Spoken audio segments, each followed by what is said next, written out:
ଯୁକ୍ତ ଦୁଇ କଲେଜ କୁ ଆସିଲା ସିଏଚସି ପକ୍ଷରୁ କିଛି ନୂଆ ନିର୍ଦ୍ଦେଶ।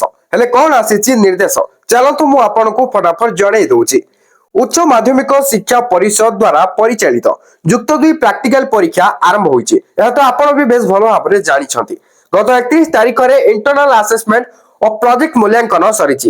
ମାନେ ଡିସେମ୍ବର 31 ତାରିଖ ପର୍ଯ୍ୟନ୍ତ ଯୋଉ ଇଣ୍ଟରନାଲ ଏକ୍ଜାମ ହେବାର ଥିଲା ତାହା ତ ସରି ସାରିଛି। ତ ଏବେ କଣ ଆସିଛି ନୂଆ ଅପଡେଟ ତାହା ଜାଣି ରଖନ୍ତୁ। ଯୁକ୍ତ ଦୁଇ ମୁଖ୍ୟ ପରୀକ୍ଷା ଯୋଉଟା କି ବୋର୍ଡ ଏକ୍ଜାମ ଫେବ୍ରୁଆରୀ 18 ତାରିଖରୁ ଆରମ୍ଭ ହେବାକୁ ଯାଉଛି।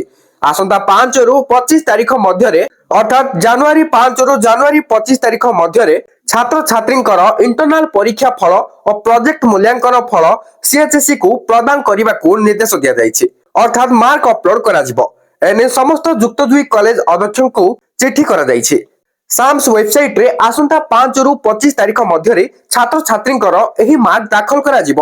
ତ ବର୍ତ୍ତମାନ ଯାହା ବି କିଛି ସିଏଚସି ପକ୍ଷରୁ ନୂଆ ନିର୍ଦ୍ଦେଶ ଥିଲା ମୁଁ ଆପଣଙ୍କୁ ଜଣେଇ ସାରି ଅପଡେଟ କିଛି ଛୋଟିଆ ଥିଲା କିନ୍ତୁ ଯାହା ବି ଇନଫର୍ମେସନ ଥିଲା ମୁଁ ଆପଣଙ୍କୁ ଜଣେଇ ସାରି ଭିଡିଓଟି କିଛି ଇନଫର୍ମେଟିଭ ଥିଲା ତେଣୁ ଲାଇକ୍ କରିବେ, ସେୟାର କରିବେ ଏବଂ ଏଇଭଳି ଇନଫର୍ମେଟିଭ ଭିଡିଓ ପାଇବା ପାଇଁ ଚାହୁଥିଲେ ଚ୍ୟାନେଲକୁ ସବସ୍କ୍ରାଇବ କରି ବେଲ ଆଇକନକୁ ପ୍ରେସ କରି ଅଲ୍ ରେ କ୍ଲିକ୍ ରଖିବାକୁ ଭୁଲନ୍ତୁ ନାହିଁ। ଏଣ୍ଡ ଟେଲିଗ୍ରାମ ଏବଂ ହ୍ୱାଟ୍ସଆପ ରେ ଜଏନ୍ ଫଲୋ କରିନଥିଲେ କରିନିଅନ୍ତୁ।